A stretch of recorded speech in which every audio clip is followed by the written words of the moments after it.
Abra sua Bíblia em Atos capítulo 2.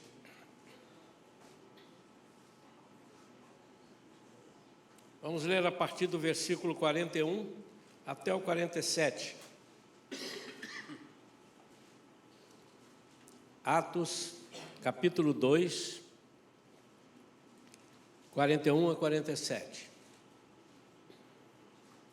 Diz assim: assim todos quantos aceitaram a sua palavra de Deus, foram batizados, e naquele mesmo dia juntaram-se a eles cerca de 3.000 pessoas. Eles perseveravam no ensino dos apóstolos e na comunhão, no partir do pão e nas orações.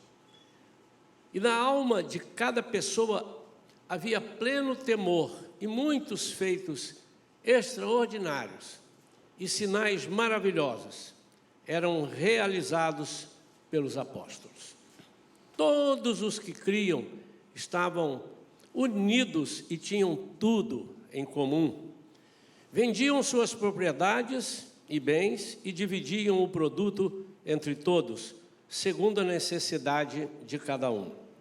Diariamente, continuavam a reunir-se no pátio do templo. Partiam o pão em suas casas e juntos participavam das refeições com alegria e sinceridade de coração, louvando a Deus por tudo e sendo estimados por todo o povo. E assim, a cada dia, o Senhor juntava à comunidade as pessoas que iam sendo salvas. Amém? Pai querido, fala conosco, Senhor, através da Tua santa palavra. Que nós possamos entender, Senhor, o propósito que Tu tens para as nossas vidas. Que nós possamos colocar em prática aquilo que temos aprendido, aquilo que vamos ouvir hoje aqui. E que tenhamos alegria no coração em fazer todas essas coisas. Porque isso agrada a Ti, Senhor. Isso é o Teu propósito, Senhor, está na Tua palavra. Nós oramos em nome de Jesus. Amém. Eu quero falar nesta manhã sobre uma vida com Deus, ou a vida com Deus é o título. E a vida com Deus, caminhando com Deus, ela nos leva a mudanças significativas, sempre para melhor, ou pelo menos deve levar a mudanças para o melhor. Nós gostamos muito, eu não imagino que uma pessoa não goste de receber alguma coisa. O ser humano gosta muito de receber. Seja receber presentes, seja receber palavras de apoio, de vida, seja receber um carinho, amizade. Nós estamos sempre prontos a receber. Mas nem sempre nós estamos prontos a dar. Nem sempre nós estamos prontos a distribuir aquilo que recebemos. E a maioria das coisas, para não dizer todas as coisas que recebemos nessa caminhada com Deus, elas são para serem distribuídas, compartilhadas. O Evangelho não é algo egoísta, mas é algo que visa principalmente ou primeiramente o próximo. Então, tudo que nós recebermos, nós precisamos ter esse coração de que quanto mais nós doarmos, mais receberemos. Porque é uma matemática muito simples. Se eu recebo, eu vou falar de unidade, eu não estou dizendo de dinheiro, de nada. Se eu recebo 100 e é para eu distribuir, se eu distribuir 1, eu só tenho espaço para 1, eu vou ficar com 99. Mas quando eu tenho 100 e distribuo 99 ou 100, eu estou pronto a receber novos 100. Os irmãos estão entendendo que eu não estou falando de dinheiro, eu estou falando de um valor, uma unidade. Então, tudo aquilo que eu recebo, quando eu distribuo, eu estou apto a receber. E todas as coisas que nós recebemos, elas não são repetidas, pelo menos de acordo com a palavra de Deus. Nós temos textos que falam sobre esse amor e esse cuidado que Deus tem conosco. cuidado de não fazer com que nós caiamos na mesmice, porque Deus não é um Deus de mesmice. A palavra dele diz que ele se renova, a sua misericórdia se renova a cada manhã. Sempre tem novidade de vida.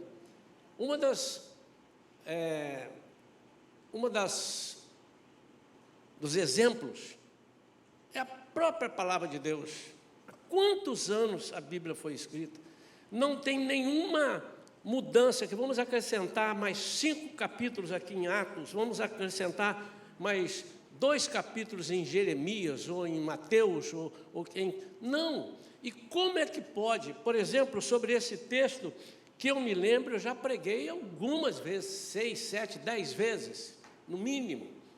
E como ele se renova, todas as vezes que você lê, isso é uma palavra revelada de Deus, e Deus age assim conosco todo o tempo.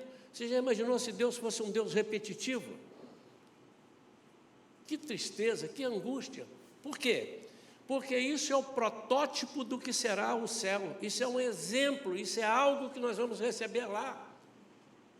Eu já falei aqui algumas vezes, quando eu era criança, eu imaginava, achava que o céu seria um lugar muito chato, porque a gente via as imagens, as pinturas e tal, aqueles anjinhos nas nuvens, com o cabelinho todo enroladinho, e tocando ali um trompete, alguma coisa assim, e viver, e eu não via nada.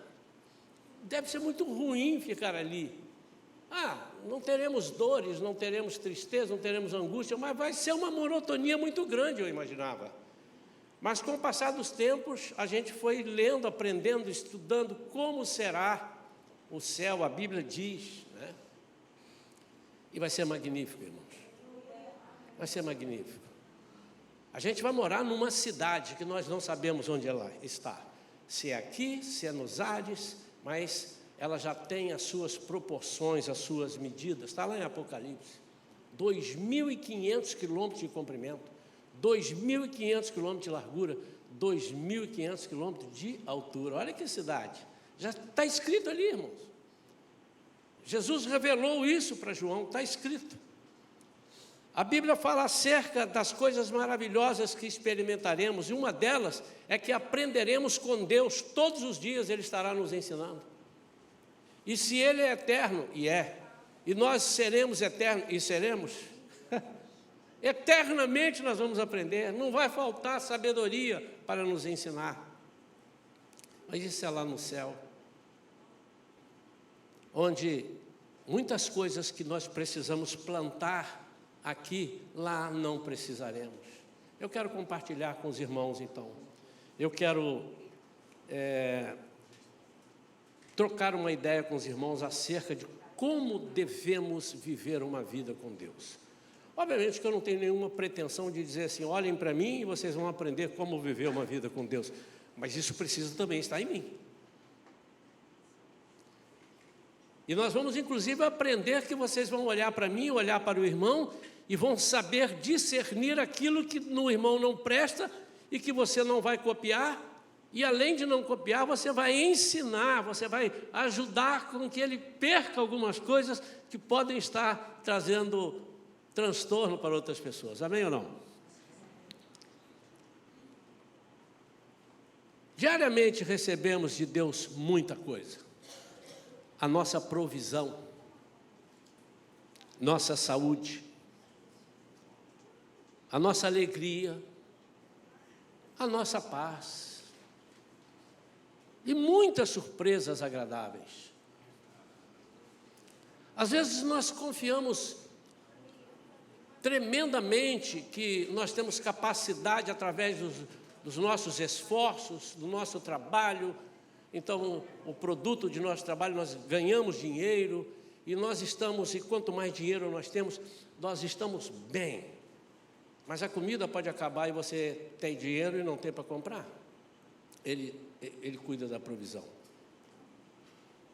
Hoje, antes de sair de casa, eu recebi um vídeo de um brasileiro que mora já há muitos anos na Noruega. E ele disse assim, eu nunca vi aqui, embora eu esteja aqui não a vida toda, mas eu nunca vi o que nós estamos vendo. Eles receberam uma cartilha. A Noruega, a Finlândia, esses países que a gente sempre... Aquilo é um paraíso. Eles precisam se precaver das coisas que virão. Então, eles estão ensinando, inclusive, a estocar comidas, arranjar abrigos, morar, porque eles estão prevendo dias ruins. Mas essa cartilha, antes dela, a Bíblia já está dizendo. Por causa da maldade humana, por causa do egoísmo, muitas coisas ruins estão por vir. Mas se nós formos pensar apenas nas coisas ruins, nós não viveremos. Nós temos que ter fé naquele que nos criou e naquele que nos dirige. Gostamos muito de versículos que prometem nos dar, nos restituir, cânticos que falam de restituição, como é legal. Fidelidade a nós, que o Senhor é fiel, o Senhor não mente, o Senhor não falha. Todas essas coisas nós gostamos. Mas o que é uma vida com Deus, se ela não é só para receber? Será que agimos com o mesmo apetite e critério quando se trata de dar? Repito, nós estamos falando de tudo, de coisas materiais e de coisas espirituais. Dar meu tempo, por exemplo. Eu não sei quantos já ficaram doentes, quantos ficaram impossibilitados por alguma razão, 1 mês, 2 meses, 3 meses. De vez em quando a gente lê ali, fulano está voltando à atividade depois de 1 ano, estava entrevado numa cama. E a gente, quando está lúcido, doente, porque se você está entubado, você não lembra de nada. Mas se você está lúcido ali, olha, você não pode movimentar, estamos tratando de você, aí a gente vê como sobra tempo. E você diria, pastor, naturalmente, a pessoa não está fazendo nada, ele tem tempo para tudo. E você pode perceber como não sabemos administrar o nosso tempo. Alguns dizem, tempo é dinheiro. E alguns procuram remir o tempo para que tenham dinheiro. Mas o tempo, muitas vezes, é um tempo onde você não faz nada e usa esse tempo para ouvir a voz de Deus. E nós estamos desprezando aquilo que Deus nos deu, uma das coisas boas que Deus nos deu, o tempo. Tempo para nós raciocinarmos, para nós falarmos com Ele. Dar o meu melhor. O que é dar o meu melhor? É dar aquilo que me serve e que eu gosto. Então isso eu também tenho que dar. Eu tive um pastor lá em São Paulo, quando eu mudei para lá, recém-casado, eu e Vera mudamos para lá. E fomos frequentar uma igreja. E tinha um pastor José Gomes, que já está na glória. Ele pregava e fazia o que ele pregava. E ele ensinava a igreja, irmãos, não deem nada que não presta. Se não presta, joga fora. E eu já até falei aqui, né? Às vezes a gente faz uma campanha, vamos dar alguns brinquedos, algumas roupas que você tem em casa. Aí ele falava, e aí veio paletó sem manga, calça rasgada, se bem que calça rasgada hoje está numa moda danada, né? Naquela época não tinha isso não. Deve ser mais cara do que as outras. O trabalho que dá para rasgar aquilo, hein? Brinquedos, boneca sem braço, carrinho sem roda.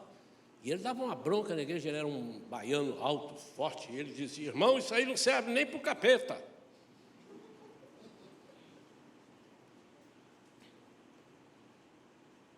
E ele dizia, e a gente sabia que conhecíamos ele bastante, frequentávamos a casa dele. Ele dizia que, quando alguém te pedir uma roupa, olhe no seu guarda-roupa, aquela que está novinha, dê aquela. Porque o Senhor lê o seu coração, mas não dê com o intuito de receber de novo.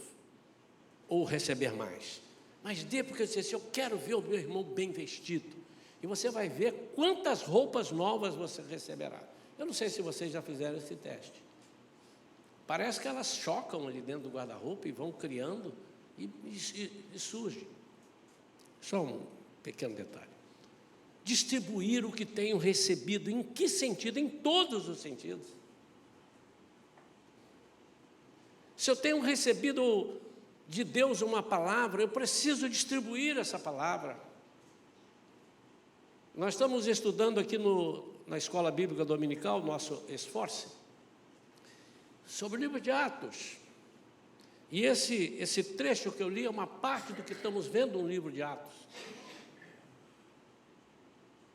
Como eles se preocupavam com as pessoas. Às vezes nós nos esquecemos que nós somos o corpo.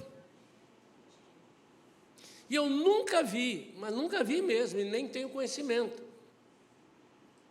Além de não ver, ouvir, não, nunca ouvi. Que uma pessoa machuca a mão, aí a outra mão fala assim, deixa ela para lá, ela é muito chata, ela é direita, eu sou... Ela é do outro lado, eu sou do lado de cá. Mas nós cuidamos da ferida.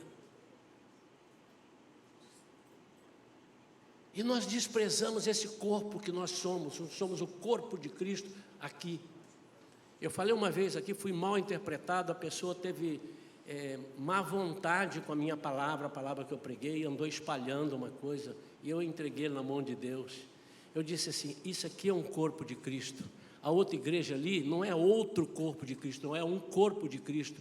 A outra lá é um corpo, ele só tem um corpo, ele está dividido momentaneamente, por estratégia dele, mas é um só corpo, ele é o cabeça, e no céu estaremos todos num só corpo. Amém ou não? Amém. Então este corpo aqui não é melhor, nem menor, nem maior do que o corpo da Igreja Batista que está ali do lado, da Igreja Assembleia que está ali, da Igreja Nova Vida. Não, nós somos o corpo, não somos um corpo. E se somos o corpo, onde o Cristo é o cabeça, nós temos que cuidar desse corpo.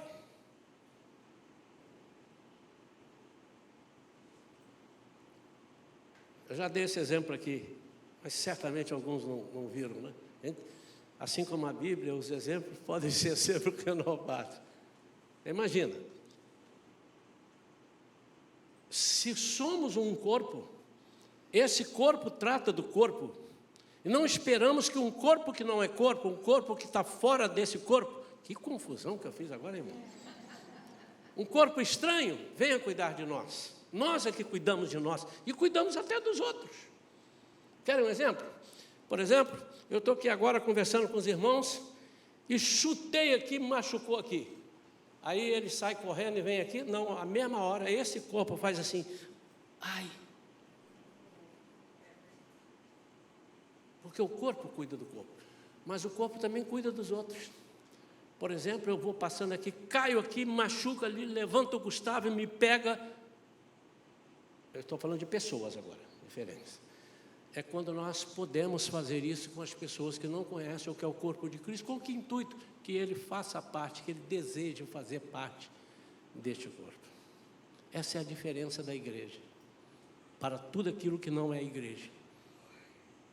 Quando você disser assim, eu não sou igreja, eu não gosto de igreja, você está dizendo, eu não sou corpo e não quero cabeça acima de mim.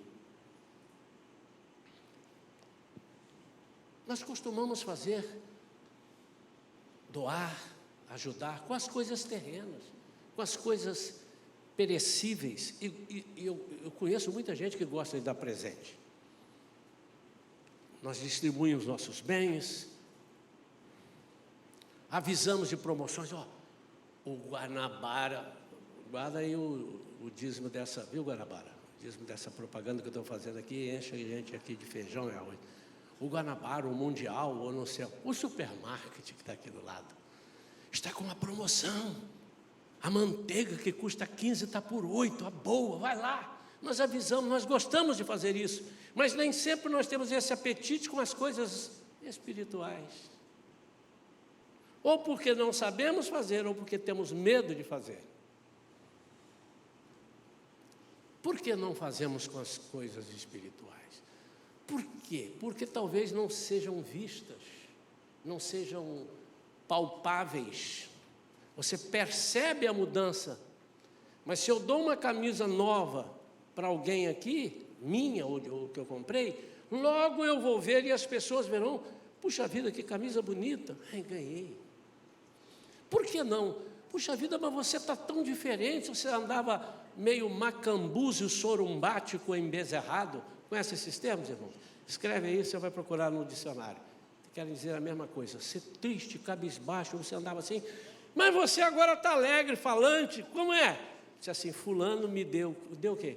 Ele orou por mim, a minha amiga ali me deu uma palavra, ela doou aquilo que ela recebeu. Nós precisamos aprender a fazer isso, porque o nosso corpo pode ficar raquítico, nosso corpo pode ficar fraco, quando nós além de não participarmos com bênçãos, nós semeamos discórdia entre nós.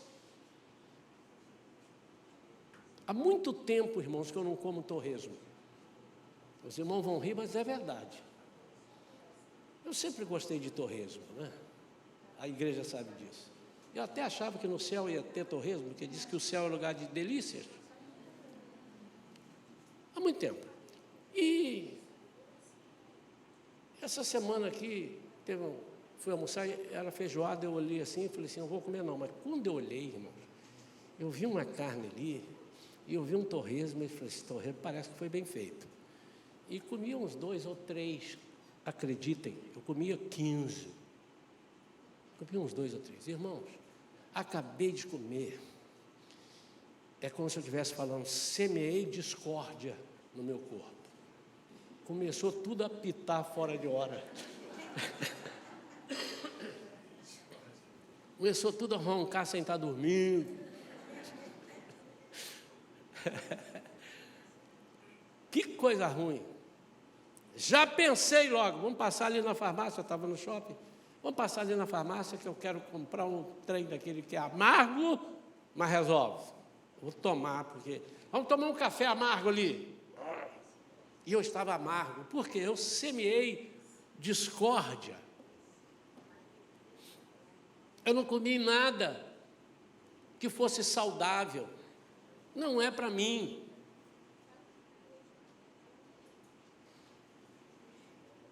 Há coisas que não são para nós e nós estamos comendo ou estamos oferecendo.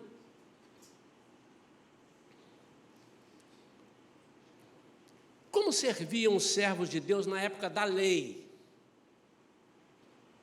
Daniel servia a Deus diariamente. Está lá em Daniel, capítulo 6, versículo 20. Se você quiser, anote, nós estamos sem o data show. E Dario, o rei, reconheceu isso. Aquilo chamou atenção. Os sacerdotes Benaía e Jaaziel, encarregados por Davi de tocar as trombetas diante da arca da aliança de Deus, deviam fazê-lo diariamente, todos os dias, todos os dias, todos os dias, todos os dias. 1 Crônicas 16, 6.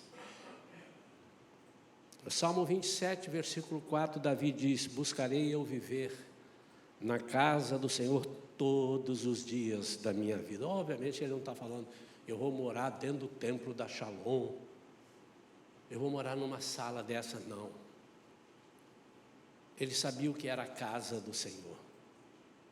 Ele sabia que na casa do Senhor havia harmonia. Ele sabia que na casa do Senhor havia alegria. Ele sabia que na casa do Senhor havia promessas de vida eterna. Para contemplar, para que ele fazia isso? Para contemplar a glória do Senhor. Então ele gostava das coisas de Deus e buscar a sua orientação no seu templo. Salmo 27, versículo 4.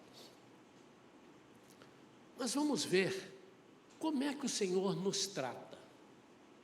Se depender só do Senhor, sem nós participarmos, como é que Ele nos trata? nessa sociedade, nessa parceria, com o que ele entra? Primeiro, em Efésios 3:20 diz que ele nos dá mais do que pensamos, mais do que merecemos, mais do que pensamos. Em Mateus 6, versículo 11, todos conhecem essa passagem, ele nos dá o pão a cada dia. Isso é tão profundo, irmãos. O pão a cada dia não é só o pão da padaria que ele está falando, não é o alimento, mas ele principalmente, ele se dá a nós cada dia, porque ele diz, eu sou o pão. A sua misericórdia é renovada sobre nós a cada manhã. Lamentações 3:23. Que é uma renovação de contrato. Mas é renovação também, não trazendo uma misericórdia nova, porque a de ontem já ficou velha, a da semana passada está estragada. Não, é uma misericórdia que alcança as coisas ruins, novas que você fez e que precisa de um perdão acima daquilo que você já recebeu. É esse o sentido das coisas. Às vezes você tratando com seu filho, diz assim, meu filho, o que você fez? Ah, mãe, ou pai, eu peguei ali, abri a porta do armário e puxei com força e rebentou. E aí o pai ou a mãe tem misericórdia, diz, meu filho, não pode fazer isso. Eu vou te perdoar, tá? Mas procura não fazer isso.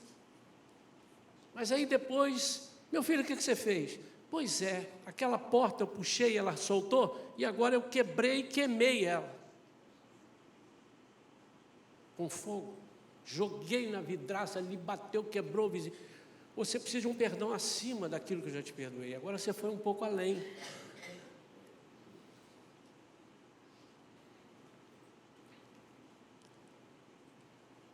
Ele sobeja sobre as nossas vidas.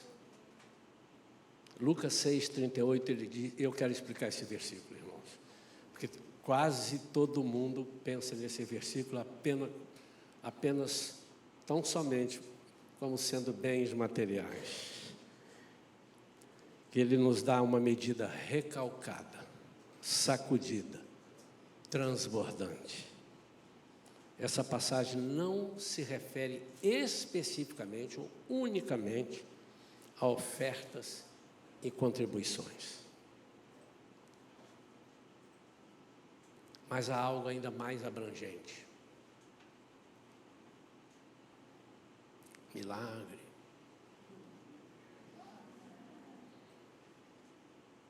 Nosso padrão de vida e a forma com que nossas ações demonstram a generosidade esperada por um seguidor de Cristo diante das obrigações que temos tanto com o reino de Deus quanto com a necessidade de outras pessoas. Aqui tem uma palavra generosidade. Eu já falei, vou falar, continuar falando. Peço aos irmãos que sempre repitam isso. Quando parte de Deus é generosidade, Ele nos dá uma medida recalcada, sacudida, transbordante, em todas as áreas. Eu já acabei de dizer que Ele nos dá mais do que pensamos.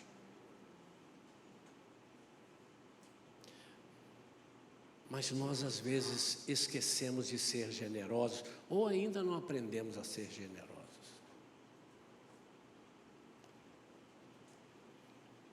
Eu estive procurando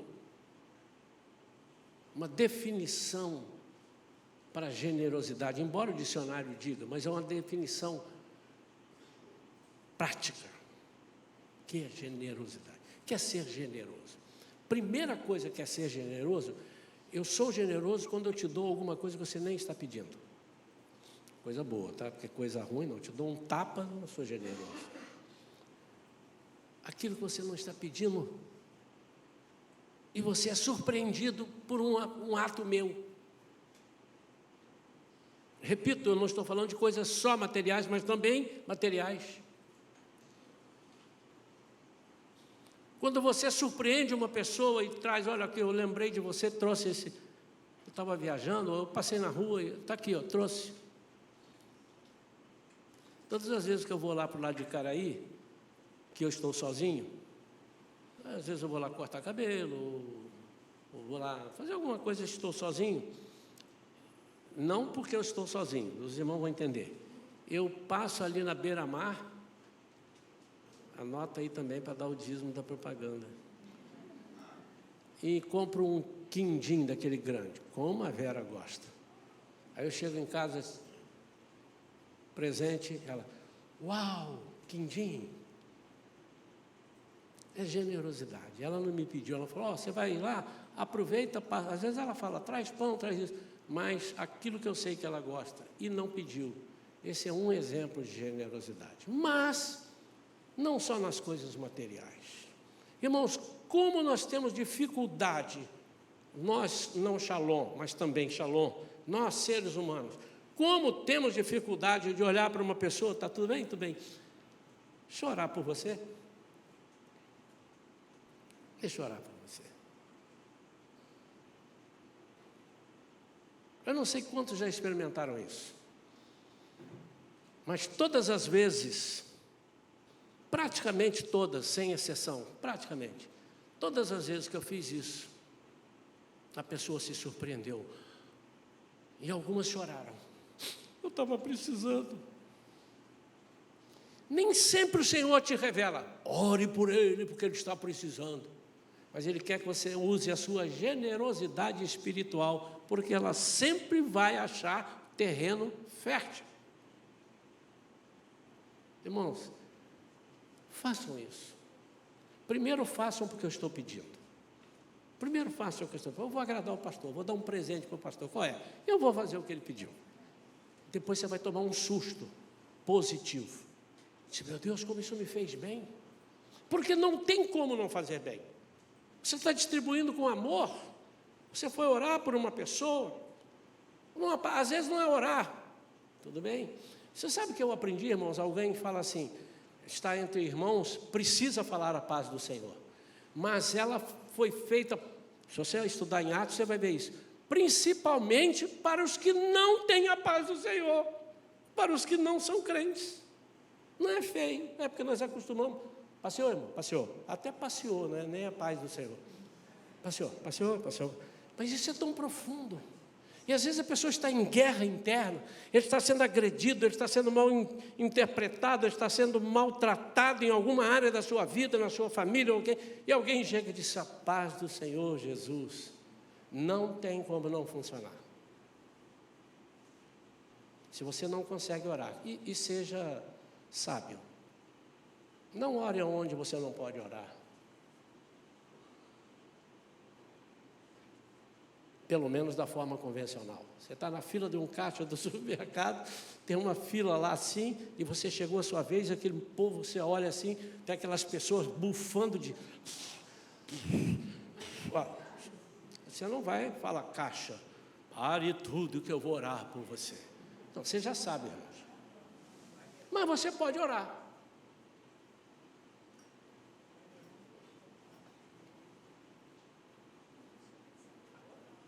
Amém. Você já orou. E já aconteceu isso comigo mais de uma vez.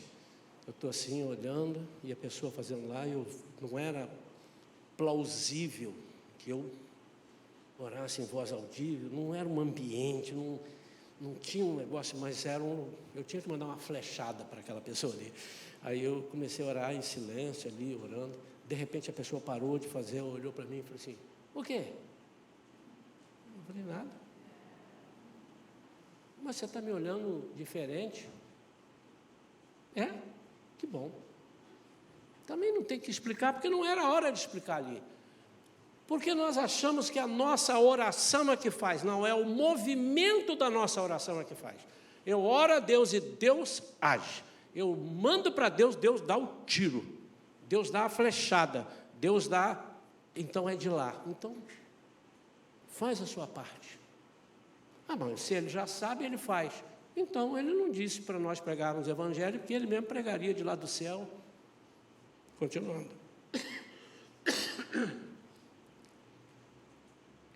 Agora vamos avaliar como temos sido nestes mesmos quesitos de como Deus age conosco.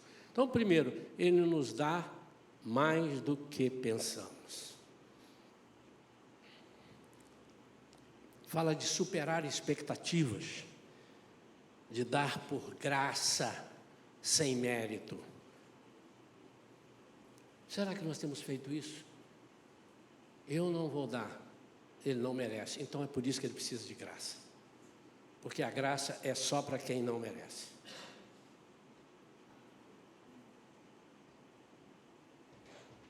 Ele é um favor, ele é algo para quem não merece. O perdão é só para quem errou. O perdão é só para quem fez coisa errada contigo. Onde diz que é perdão? O perdão é só para quem te deve e não tem condição de te pagar. Aí você perdoa a dívida. E se você perceber, o perdão está sempre, o perdoador está sempre acima do perdoado. Deus nos perdoou, Ele está acima, Ele é superior. Você perdoou a pessoa, ele era um desgraçado, ele andava, ele fez maldade. Eu imagino como essa pessoa tem a alma ferida por ter feito mal contra você. E você disse, querido, eu te perdoo. Você mostra superioridade, não no sentido de eu sou maior, superioridade espiritual. Segunda coisa, ele nos dá o pão de cada dia, né? Para nós, fala de compromisso contínuo. Nós temos nos cansado, como eu tenho encontrado pessoas que param no meio da jornada, ou no início mesmo da jornada. Nesses anos que eu vivo no ministério, não só pastoreando, mas desde que eu, jovenzinho, e eu lembro porque foi um dia desse mesmo, desde que a gente vai e encontra com alguém por orar, como nós temos visto pessoas que caminharam e cansaram. Começaram muito bem, mas não concluíram. Por uma ou por outra razão, que não vamos discutir aqui, mas alguma coisa aconteceu. Pode ser que eles não tenham recebido a seiva durante o tempo necessário para receber a seiva. Aquele irmão que aceitou a Jesus como Senhor e Salvador, foi batizado, é novinho, ele é recém-nascido na fé. E se nós não tivermos paciência, uns temos que ter paciência de 1 ano, outros precisam de mais para crescer, talvez 2 anos. E nós cansamos, e ele para à beira do caminho. Nós precisamos ser contínuos. Porque agora foi enxertado no nosso corpo pelo Espírito Santo. E se eu deixar, ele vai ser um objeto estranho no meu corpo.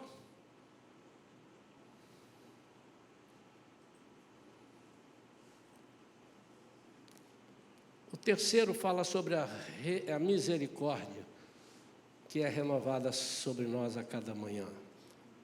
Fala de doar sem interesse, com paciência, por aliança. Nós temos feito alianças com os nossos irmãos, nós temos orado, aconselhado, temos acompanhado. Como é difícil, irmãos. Há pessoas que só a misericórdia do Senhor realmente. Mas eu conheço alguns casos, não poucos, muitos casos, de pessoas que estavam entre nós, e eu me refiro entre corpo, talvez em outra igreja quando eu estava, conheci, até aqui, e que quando você pensa assim, essa pessoa não quer nada, essa pessoa realmente larga para lá. Não, às vezes nós temos que dar um tratamento de fustigá-lo para que ele venha comer. A gente não faz isso com nossos filhos. Ah, não quer comida não? Tá, então não vai comer mais não, vou guardar na geladeira. Quando você pediu, eu não vou dar, hein? Aí, mãe, agora eu estou com fome. Era a estratégia que você arranjou para ele comer.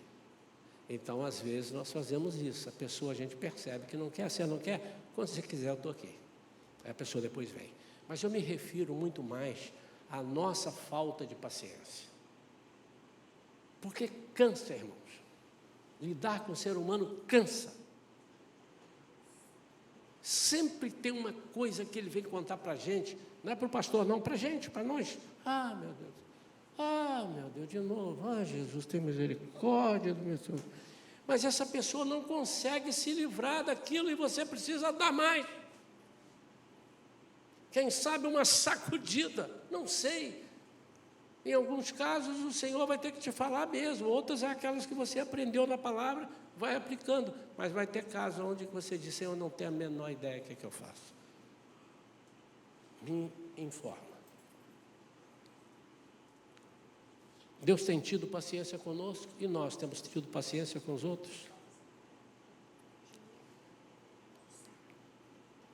Fala de generosidade espiritual. Sobejar e não ser avarento espiritualmente. Ah, o que é ser avarento espiritualmente? O irmão que é avarento espiritualmente, ou seja, o avarento é aquele que ele quer para si, não é assim mais ou menos? E não, ele guarda, não distribui.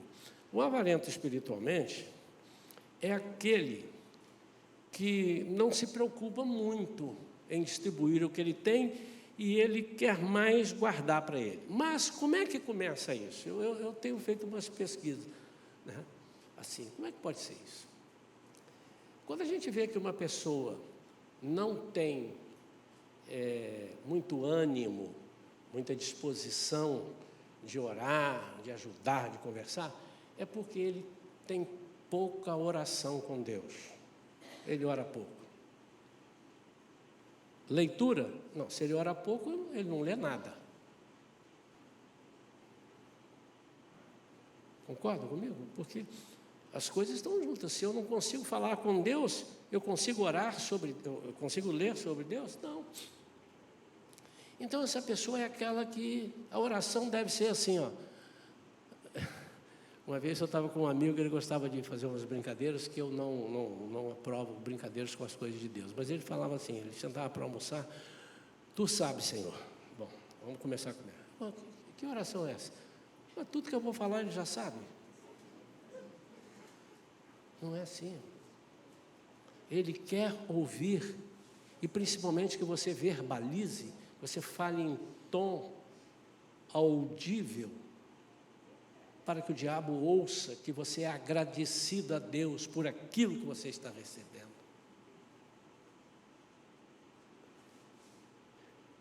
Mas às vezes nós estamos servindo na conta do chá. Vamos entender o que é a conta do chá? Depois vocês procuram na internet o que significa a conta do chá. Não vou explicar isso aqui agora não. Mas tem um termo, na conta do chá. Você sabe o que é aquela? Não é por quê, mas na conta do chá. São aquelas pessoas que procuram viver certinho. O que diz a Bíblia, pastor? Eu posso fazer isso? Pode, então eu vou fazer. Pastor, é pecado eu ir num show assim? O que a Bíblia diz sobre isso, sobre aquilo? Você está andando no regulamento. Parece que você é um time de futebol. Se eu empatar, eu sou campeão? Sim, basta empatar. Então eu vou jogar na defesa. Vou botar todo mundo entrincheirado aqui, porque eu estou jogando com o regulamento. Nós não podemos jogar com o regulamento. Na lei era pelo regulamento. Se não fizer assim, morre. Mas agora pela graça ficou mais difícil. Agora ficou mais difícil, irmão, muito mais.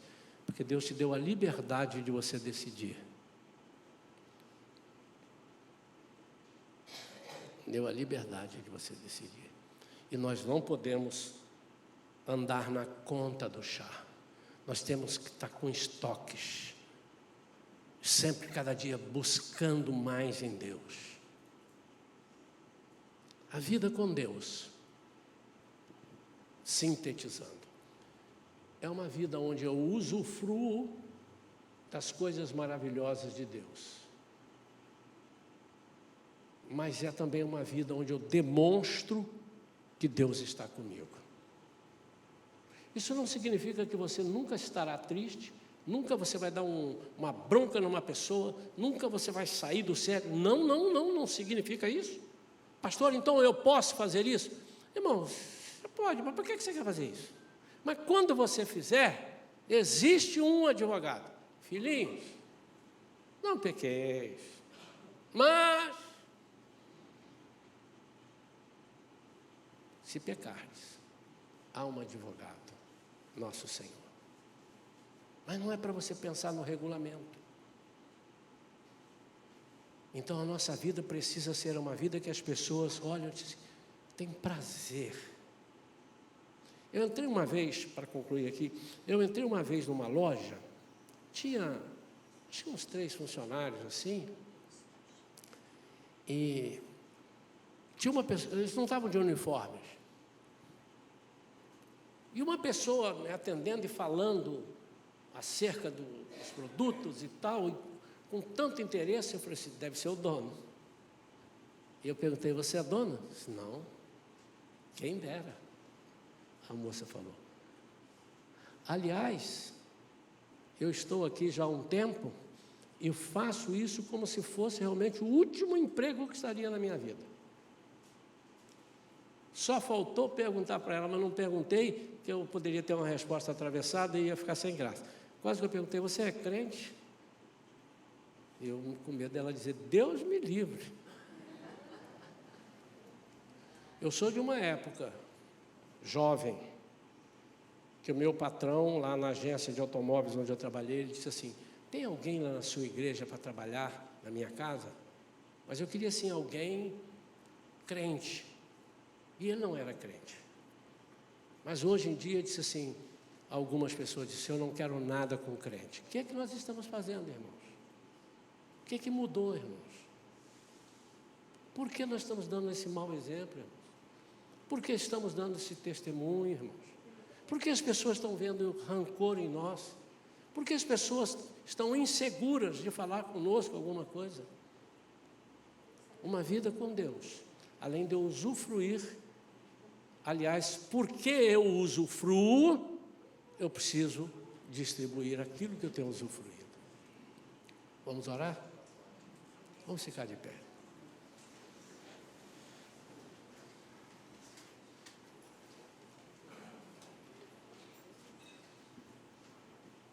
Você poderá estar se perguntando, pastor, o senhor só faltou dar a receita. Concordo com tudo. Como é que eu faço? É simples demais. Se fosse muito complicado, você talvez fosse debruçar em cima do assunto, mas é tão simples que às vezes você vai desprezar. Mas eu vou falar assim mesmo. Como é que eu faço? Primeira coisa, você vai dizer assim, Senhor, eu quero ser isso. Mas não pensa não, que se você pensar o diabo não vai ouvir. O diabo precisa ouvir. Que você diz, eu quero ser isso, eu quero servir, Senhor. Primeira coisa. Ou fale agora, ou fale daqui a pouco, ou não cale-se para sempre não, tá? Esse é para falar. Primeira coisa. Vocês. Segunda coisa. Se você quer ser, vá ser.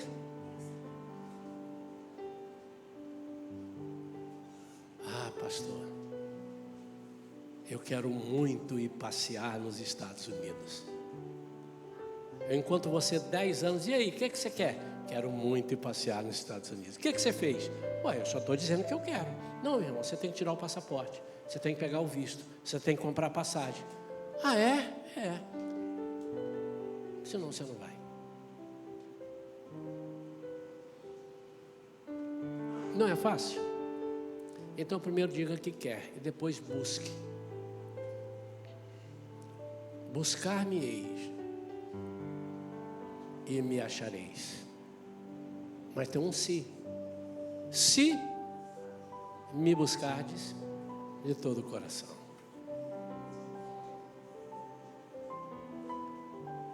De toda a sua mente, de todo o seu entendimento.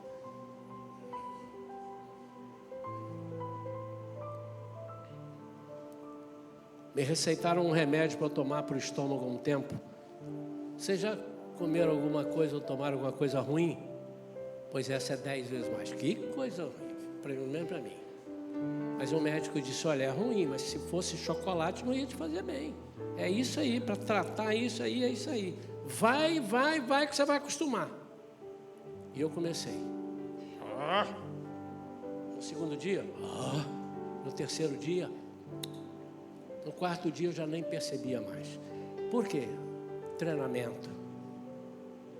Você vai começar a ler a palavra e a orar, você vai ver que parece que está vazio. Mas persiste. Então queira, e o Senhor vai te usar. Pai, em nome de Jesus, entrego nas tuas mãos os teus servos.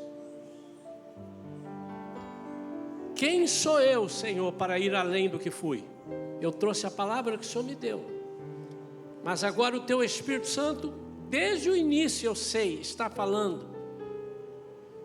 Senhor, o que eu quero pedir é que o diabo, o inimigo das nossas almas, não roube essa palavra.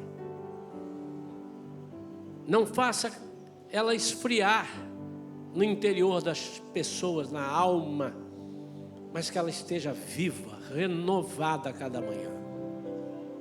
Senhor, que nós possamos dizer, Senhor, eu quero ter uma vida com Deus. Uma vida onde eu posso ir à praia, onde eu posso jogar futebol, onde eu posso ir ao restaurante, mas tudo isso, uma vida com Deus. Mas principalmente, Senhor, eu quero ter prazer de estar na tua casa, como disse o salmista Davi no Salmo 27. Quero ter prazer. Senhor, me dá esse prazer, eu perdi esse prazer. Cativa a minha alma novamente, Senhor. Espírito Santo, fala comigo, fala através de mim. Senhor, que eu possa ser instrumento vivo nas tuas mãos. Como é simples orar por alguém e crer que o Senhor vai resolver aquilo que nós estamos pedindo. Como é simples e nós não fazemos, talvez porque achamos que é muito simples. Senhor, eu peço revestimento de poder e autoridade a todos que estão aqui agora. Que eles tenham uma palavra de vida para entregar aos nossos irmãos, aos nossos amigos, aonde quer que estejamos, em nome de Jesus. Amém. Amém. Você entendeu? Lança a palavra, irmão. Fica preocupado, será? E a palavra vai fluir, porque senão Deus é mentiroso e a palavra dele não mente.